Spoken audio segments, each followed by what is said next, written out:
my staff and I went through every news source raised by the National School Board Association. There was no explicit death threat. And I choose here to reiterate my concern that not every outburst or expression of concern by neighbors, among neighbors at a local school board meeting warrants a federal investigation. Certainly doesn't warrant the involvement of 94 U.S. attorneys in a way that threatens, intimidates, and tends inevitably to chill First Amendment activity. Is there anything in this memo to tell a parent that they're being targeted for harassment and intimidation? I would note that the letter from the school boards cited 20 instances, 15 of which were nonviolent. The letter from the school board described them as domestic terrorism. Within days, the Department of Justice snapped to the commands of the special interest and issued a memo, a directive to the Department of Justice and a directive to the FBI. This is, again, where law matters. The opening sentence describes a disturbing spike in harassment, intimidation, and threats of violence. Now, you spent a long time as a judge when you have three things listed. Am I correct that anyone interpreting that, reading it, would conclude that harassment and intimidation are something different than threats of violence, given that you listed each of the three out separately? Is that consistent with the canons of construction? The memorandum is addressed to professional prosecutors. I asked you a question, not who it was addressed to. Senator, at least let him respond. No, not when he answers a non sequitur. If he wants may to answer respond. Okay, you're taking my time now. This is not coming out of my time. Listen, when I ask a question, we've given you more time than any other senator. Mr. Chairman, now listen, when I all I'm ask asking is allow him to respond. Mr. Chairman, when I ask a question, he can answer the question, but he's proceeding to ask a total non sequitur. I asked about the canons of construction on the board. Please let him respond. I'll ask the question again. The opening line of the memo specifies harassment, intimidation, and threats of violence. Is it correct under the ordinary canons of construction that a legal reader would understand that harassment and intimidation means something different from threats of violence? Is that correct? A legal reader would know Virginia versus Black, the Supreme Court definition of intimidation, and a legal reader would know 18 U.S.C. 2261A, the definition of harassment. And would a parent? This was not addressed to parents. But you know, parents read it. You're the Attorney General of the United States. You said you can't think of anything harassing. You directed the G-Man, the FBI, to go after parents. All right, let's move on to a different topic. We've sadly seen that you are willing to use the enforcement power of the Department of Justice to target those who have political views different than you, even if it's a mom at a PTA meeting. Let's try the other side. Are you willing to enforce the law fairly against people who are political allies of the president? At a Senate hearing in May, Dr. Fauci said, quote, "The NIH has not ever and does not now fund gain-of-function research in the Wuhan Institute of Virology." That was under oath, under testimony. On October 20th, the NIH principal deputy director, in writing, directly contradicted it. Those two statements cannot be true. As you know, Section 1001 of Title 18 makes it a federal crime to knowingly make false statements to Congress. Is the Department of Justice investigating Dr. Fauci for lying to Congress, and will you appoint a special prosecutor to do so? I'm going to say again, the memorandum that I issued is not partisan in any way. It has nothing to do with what I agree with or I don't agree with. I don't care whether the threats of violence come from the left or the right. Could you answer the question I asked? The second question, we don't comment on criminal investigations or other investigations. Well, amazingly, when it's the political enemies of the administration, you comment loudly in a memo. Let me ask one other question. You're not asking, President Biden recently said in a national town hall that police officers who decline to get vaccinated should be fired. Do you agree with President Biden on that? I think all police officers, look, I stood on the stage at the mall where the 700 and some police officers who died this year were commemorated. Let me try again. Do you agree with the president? It's a yes or no. You've asked questions as a judge. You know how to get a yes or no. Do you agree with the president? Yes or no? A large percentage of the law officers who died this year died from COVID-19. Do you agree with President Biden that police officers who decline to get vaccinated should be fired? Yes or no? And if they had been vaccinated, they wouldn't have died. So is that a yes? You do agree with the president? One police officer. In Chicago, a third of the police officers did not file their vaccination status. Do you think Chicago should fire a third of its police officers when murder rates and crime rates are skyrocketing? This is a determination that the city of Chicago will have to make. So do you agree with the president? The president said yes. Do you agree with him? You are the chief law enforcement officer of the United States. Do you agree with Joe Biden saying fire police officers despite skyrocketing crime rates? That is a question that is one of state law there and will have to be decided by the state. You have no view on whether we should fire Senator, cops? your time has expired. I think most of us and most of the American people are just sort of flabbergasted. If your answer is you have no regrets about this memo, is that what you're telling us? You think this was wise? Senator, the obligation of the Justice Department is to protect the American people against violence, including threats of violence, and that particularly includes public officials. I think that is still a concern for the department. This memo doesn't do anything more than ask our law enforcement to consult with state and local law enforcement to determine whether they need assistance in this regard and whether there are any federal jurisdictional issues involved. General, recognizes you the right. and I both know that it is political hackery that brought that topic to your desk, not reality. I am strongly against all violence against everyone in public life and all threats of violence. You've not at any point here given us any data that show why this would in any way be a federal priority at this time. The chairman, not here right now, but Chairman Durbin has repeatedly talked about how this morning he Googled it and is pretty convinced there must be lots of threats. Can you help us understand why so many states are disconnecting their organizations from the National Association of School Boards? You are aware that the National Association of School Boards has recanted of the memo, correct? You know they've rejected their own letter to you, or you're aware of that? I read their letter. Their letter doesn't recant their concerns about safety. It recants some of the language in their letter. We're all for safety. Which I did not adopt. The language that they have recanted, I never adopted and never would adopt. Why did the Ohio School Boards Association sever their relationship with the National School Boards Association? I don't know. Why did the Missouri School Boards Association sever their relationship with the National School Boards Association? Why did the Pennsylvania School Boards Association sever their relationship with the National School Boards Association? Because this was political hackery.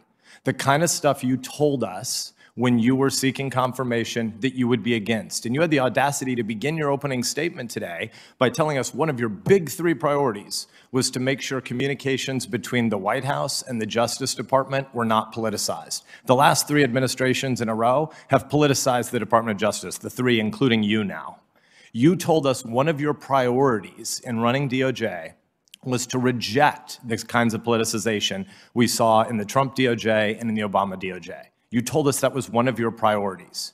You wrote a memo here that came from political staffers who've been rejected by their own organization, coordinating with the White House to try to exaggerate a threat so that they could make sure parents felt intimidated. You've told us, I wouldn't use the exact language Senator Kennedy used about that you were a vessel, but one of two things is true here. Either you were just a vessel of political comm staffers at the White House, or you yourself are in favor of politicizing the DOJ. You told one of my colleagues a minute ago that you've not read the memo from the U.S. Attorney for Montana.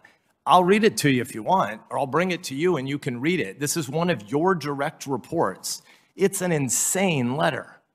The U.S. Attorney for Montana takes as predicate for why he's doing what he's doing your memo, and on October 14th, he sends a list of all the counterterrorism statutes that should be considered to be used against parents who are upset about things that might be happening at their school boards.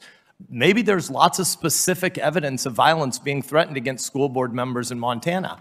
But his memo, or his response to your memo, includes a letter where he says that anonymous telecommunications harassment, repeated telephone calls, or repeated harassing communications should be things that are potentially brought up as the basis for federal charges against parents. Do you agree with this letter of October 14th?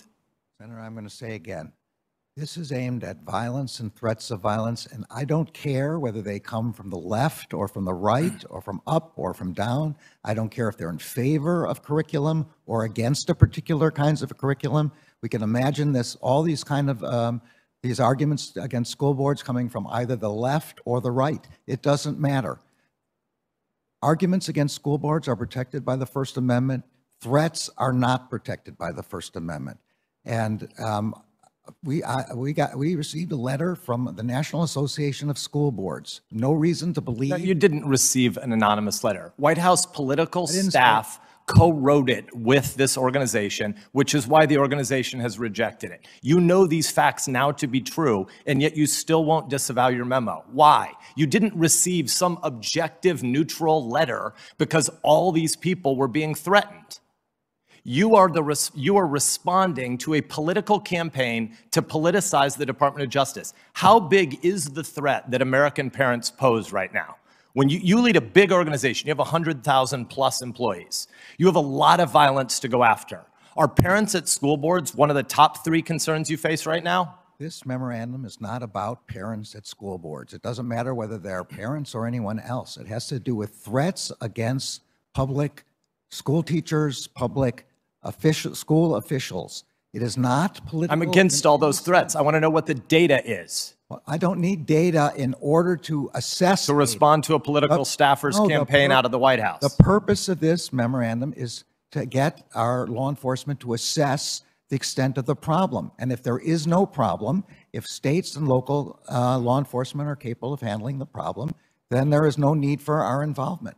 This memo does not say to begin prosecuting anybody. It says to make assessments. That's what we do in the Justice Department. It has nothing to do with politics. Will you report back to this committee with what you find about these threats? Because what you just said, I completely agree with. We are against violence against public officials. You and I agree. We are against threats of violence against public officials. You and I agree. We are for local police powers investigating local crimes. And there are definitely yokels and idiots that make threats against lots of people in public life. I don't minimize it. You shouldn't minimize it. You're not minimizing it. But we both believe, and in your heart of hearts, I'm pretty sure you believe, that local law enforcement is more than able to handle some one idiot or 12 idiots at school board meetings. Judge, you've repeatedly dissembled this morning about that directive. For instance, about the National Security Division. Chuck Grassley asked you a very simple question, why you would sic the National Security Division of the Department of Justice on parents.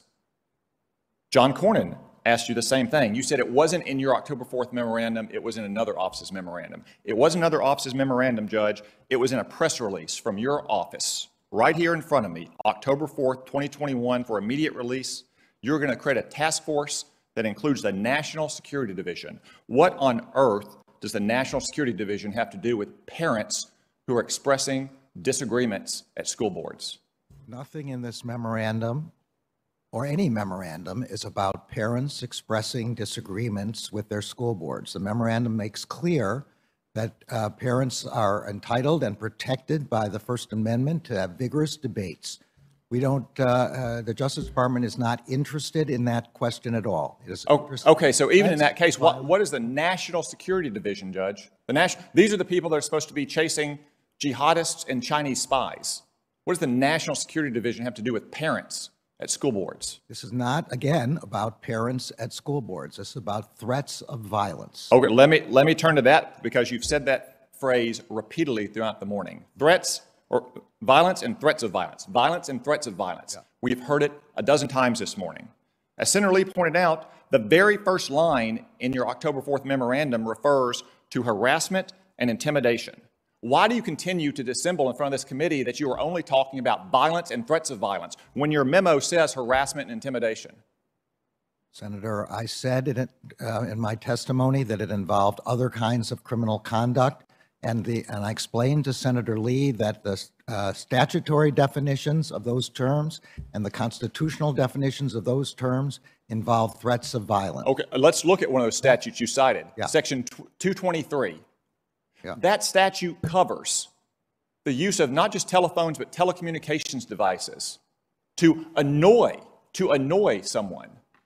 So are you going to sick your U.S. attorneys and the FBI on a parents group if they post on Facebook something that annoys a school board member, The Judge? answer to that is no. And the provision that I was particularly drawing to his attention was 2261A, which was to engage in. I wasn't talking about 2261A. I know you mentioned that. You also mentioned 223. That's what I mentioned. Yeah, but the only Judge, you also told Senator Klobuchar that this memorandum was about meetings and coordination. Yeah. Meetings and coordination. Yeah. Well, I have in my hand right here that I'll submit to the record a letter from one of your U.S. attorneys to all of the county attorneys, to the Attorney General, to all sheriffs, to the School Board Association of his state, in which he talks about federal investigation and prosecution. It's not about meetings. It's not about coordination. It's about federal investigation and prosecution. Did you direct your U.S. attorneys to issue such a letter? I did not. I have not seen that letter. It's got 3 pages. It's got 3 pages of spreadsheet about all the federal crimes that a parent could be charged with, to include the ones you cited. Did Maine Justice make this spreadsheet, Judge? I don't have any idea. My memorandum speaks specifically about setting up meetings, and I'll just read it again, convene meetings. Judge, we've all read your memorandum. We've also heard you dissemble about your memorandum. I have, and the record now shows, one of your U.S. attorneys sending out a letter about federal prosecution investigation and list in detail the federal statutes for which you could be prosecuted. Judge, you've talked a lot about intimidation and harassment. Have you issued a memorandum like your October 4th memorandum about the Black Lives Matter riots from last summer? You're talking about the summer of 2020? In the summer of 2020, there were a lot of crimes committed. People haven't been charged for those crimes yet. There were a lot of prosecutions, and they were under the previous administration. Okay, Judge, what about this? It is no doubt, even though parents at school boards aren't within federal jurisdiction, there's no doubt that federal officials are. You keep saying senators. Have you started an investigation into the harassment of Senator Kyrsten Sinema in a bathroom because she won't go along with the Democratic Party's big tax and spend agenda? That is a sitting United States senator being harassed in a bathroom. I don't know whether the senator has referred the matter to the Justice Department or not.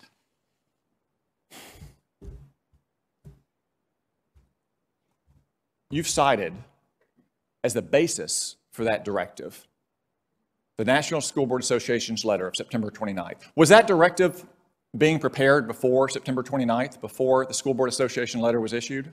I don't believe so. Certainly, I didn't have any idea. So it was only prepared okay, I think that answers the question. I already answered that question So you keep citing the school board letter and news reports. Right. One of the news reports cited in that letter, which you presumably mean, is from Loudon County, Virginia. No, that is not what I was talking about. Well, you keep citing news reports, and that's the most prominent news report that anyone in America has seen. That refers to Scott Smith, whose 15-year-old daughter was raped. She was raped in a bathroom by a boy wearing girls' clothes, and the Loudon County School Board covered it up because it would have interfered with their transgendered policy during Pride Month. And that man, Scott Smith, because he went to a school board and tried to defend his daughter's rights, was condemned internationally. Do you apologize to Scott Smith and his 15-year-old daughter, Judge? Senator, anyone whose child was raped is the most horrific crime I can imagine, and is certainly entitled and protected by the First Amendment to protest to their school board about this. But he was cited by the School Board Association as a domestic terrorist, which we now know that letter and those reports were the basis for your Senator, this is that's wrong. Shameful. Judge, this is shameful. This testimony, your directive, your performance is shameful. Okay. That's not correct. Thank God you are not on the Supreme Court. You should resign in disgrace, Judge. You didn't investigate, before you issued your memorandum, the incidences cited in the letter, did you?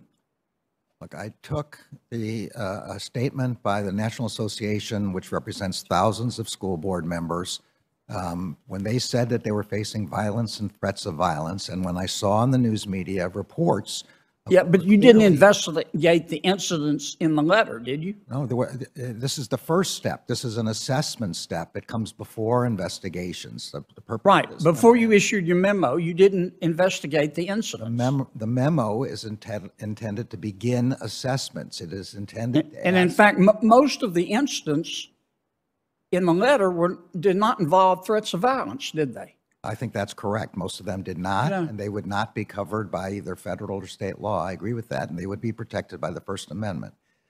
But threats of violence are not covered by the. Can we agree that we have thousands, tens of thousands, maybe hundreds of thousands of kids growing up today who are more likely to commit a crime and go to jail than own a home or get married? I don't know about the comparative statistics. I do know there are too many people who are committing crime. And one of the reasons for that is lack of parental involvement, isn't it? I think parental involvement is essential. I think it's the key both to bringing up good kids. So why do you want to issue a memorandum listing incidents that you didn't investigate, that anybody who has any fair-minded knowledge of the world knows is going to have a chilling effect on parental involvement with respect to what their kids are learning at school? I just want to be clear again, Senator. My memorandum did not list any of those incidents. Come on, General, we both know this had a chilling effect. You don't think there are parents out there in the real world that said, oh my God, maybe we shouldn't go to the school board meeting, there'll be FBI agents there? This isn't La La Land. I tried to make as clear as I could, and now I have subsequently made clear in every public statement on the matter. Your actions made it clear, General. Let me ask you one last question. When men follow a United States senator who happens to be a female into a women's room to harass her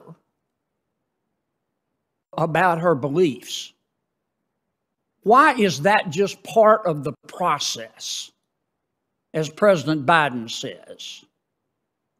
But when a parent goes to a school board meeting to protest that her child is being taught that babies can be white supremacists, is subject to FBI prosecution. The description that you just gave, that parent is not subject to FBI investigation, and there's nothing in this memorandum that suggests this.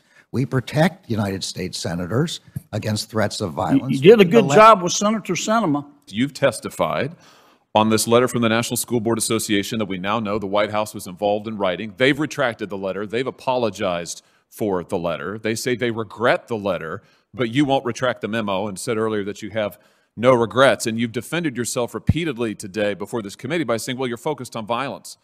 But now, of course, we've seen the memo from your own Justice Department advising state and local and other prosecutors about all of the different federal causes of action that they can bring against parents that are not about violence, they're about harassment and intimidation. I'm looking here at this memo.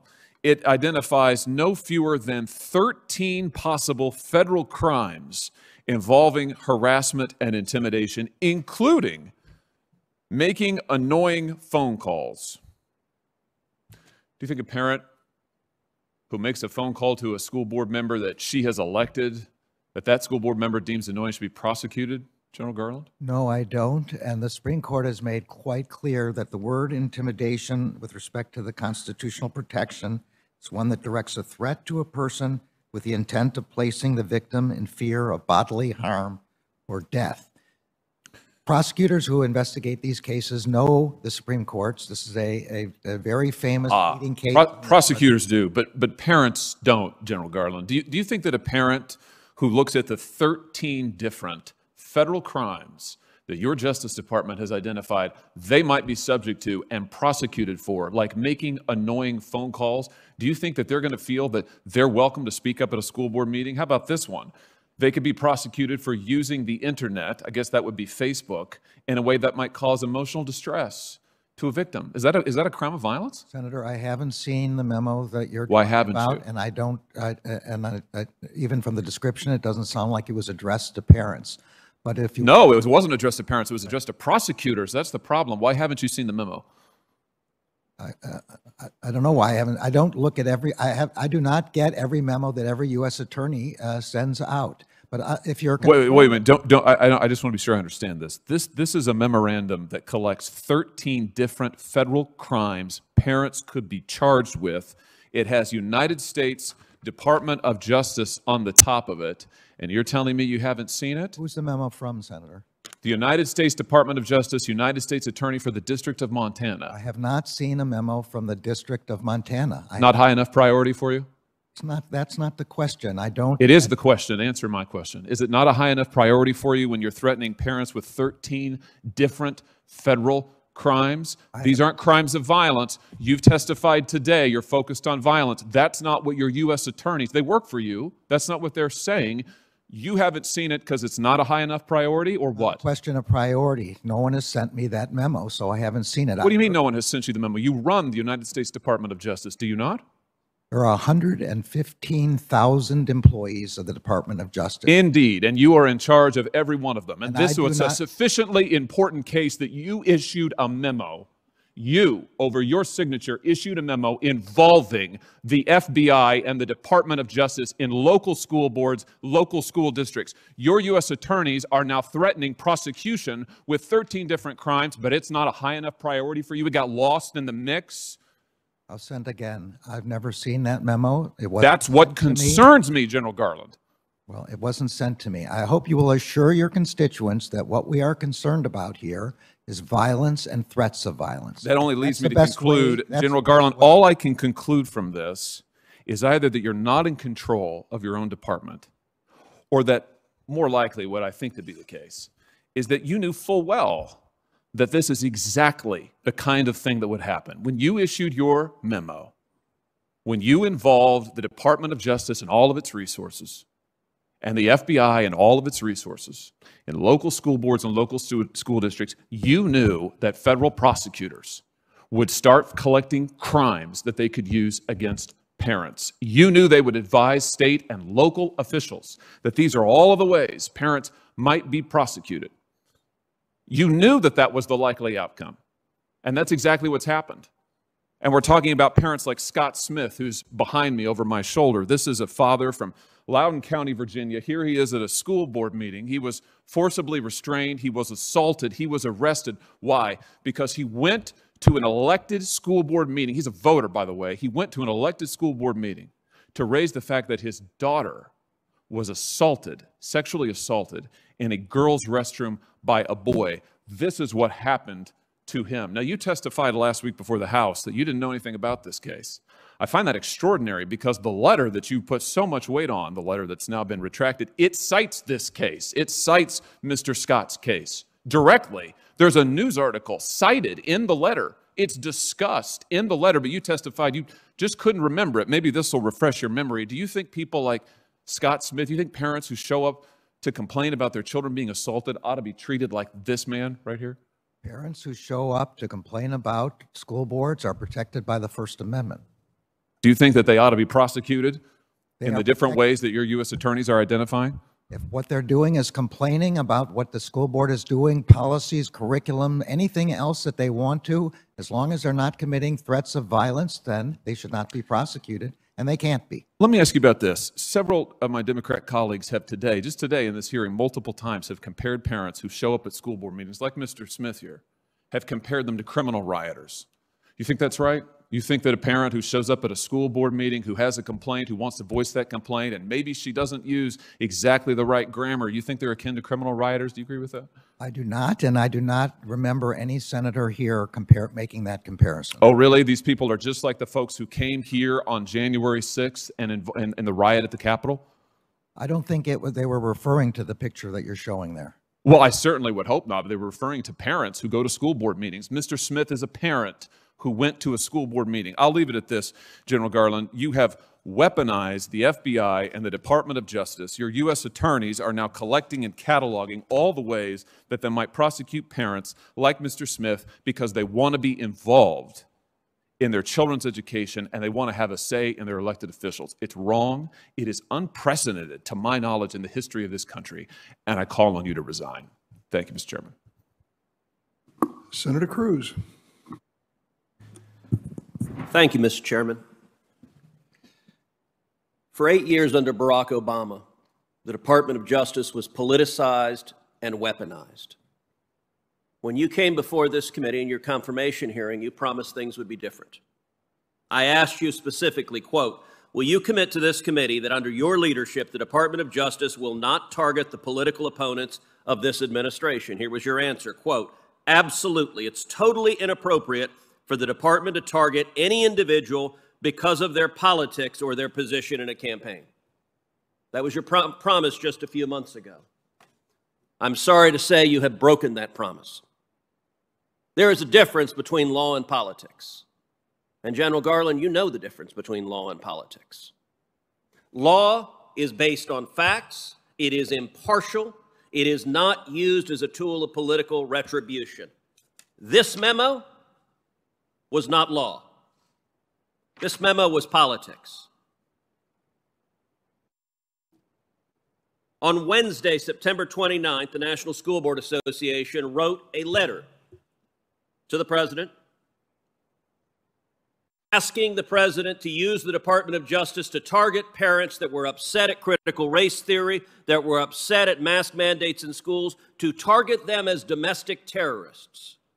On the face of the letter was in repeated consultation with the White House, in explicit political consultation with the White House. That was on Wednesday, September 29th. 5 days later, on Monday, so right after the weekend, boom, you pop out a memo, giving them exactly what they want.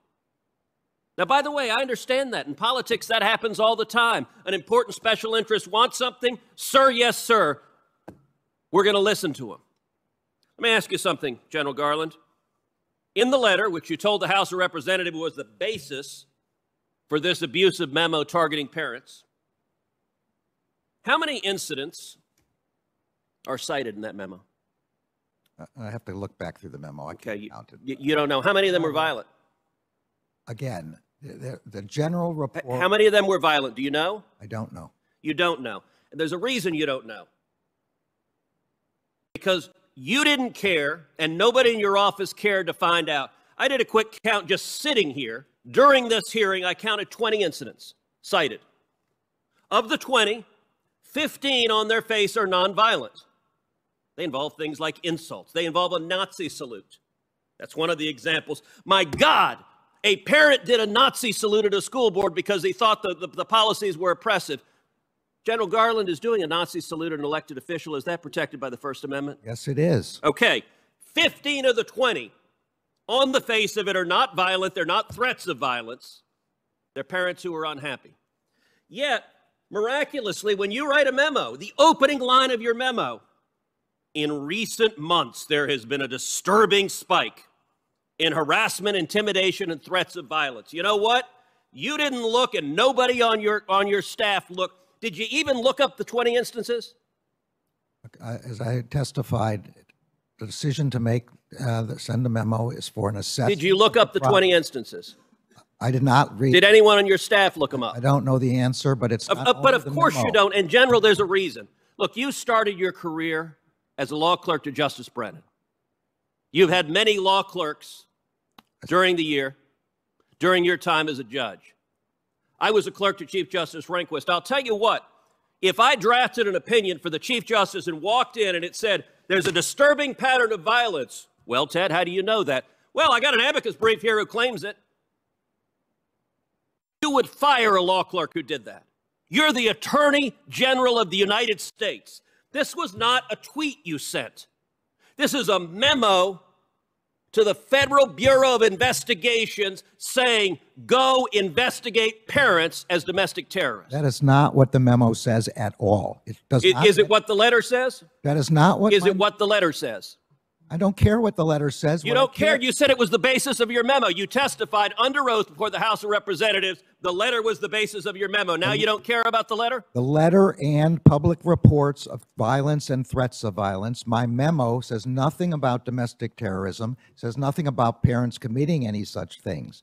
My memo is an attempt to get an assessment of whether there is a problem out there that the federal government needs to resolve. The letter on its face says the actions of the parents could be the equivalent to a form of domestic terrorism. And that is wrong. And asks the president to use the Patriot Act in regards to domestic terrorism And directed at parents.